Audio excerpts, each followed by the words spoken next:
It is natural to have desires, but one mustn't get carried away by them. The Indian culture does encourage fulfilling one's desires, but also shows us how to find a balance in doing the same. Much of our dissatisfactions arise from unfulfilled desires, but neither can you suppress, nor would it be possible to fulfill each and every one of them. So, what is the solution? You must fulfill your desires in an ethical manner. Once we know the method of doing that, then we do not feel guilty of being in abundance and richness. We are able to detach ourselves from the pleasures. No one should deprive himself or herself of the pleasures of life, but there is a warning in there too. He should enjoy these pleasures without being at odds with spiritual good and material well-being. This would involve fulfilling these pleasures in a dharmic manner with hard-earned money. The overall conclusion is karma should be based on dharma and artha. Desires should be based on spiritual good and material well-being. Earn with integrity. There is nothing wrong with desiring wealth, luxury, and a comfortable lifestyle, but what method you use to fulfill these desires is crucial. It has to be done through the right methods of earning. So earn with integrity. Be honest about the way you make your wealth. It takes time to create a big amount of wealth through the right methods, but it is worth the effort.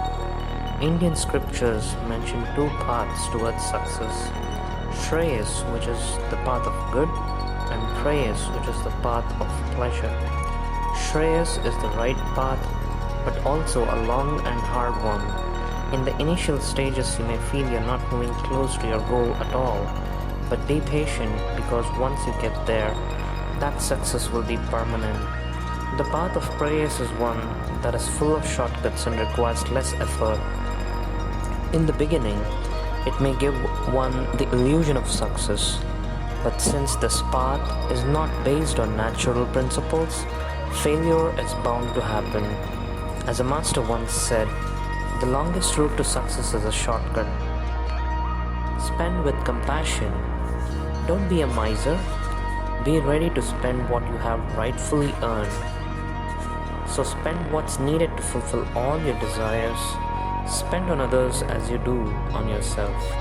There is a famous instance of Swami Vivekananda meeting John Rockefeller, one of the richest Americans in Chicago. Swami Vivekananda advised Rockefeller to give back his wealth to the society. He said, "Wealth should be like breeze. It should come from one window and go out from another." Inspired by the thoughts of the saint, Rockefeller went on to become one of the greatest philanthropists of his generation. The Rockefeller Foundation continues to do great work to this day. Have luxuries. To live in palaces and be surrounded by wealth is excellent. Prosperity is encouraged. Wealth even takes the form of a goddess in India, Lakshmi. But then, keeping that wealth divine is just as important. There is a concept of Raja Rishi in the Arthashastra.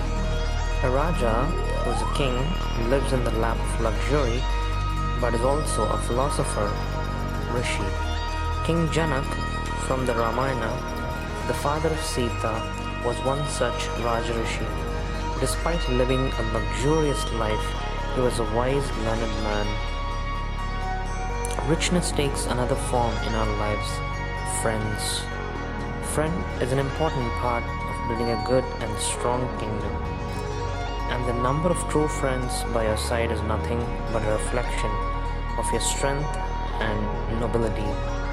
It would be a real achievement in your life if you could fulfill your desires, but also make a lot of friends in the process.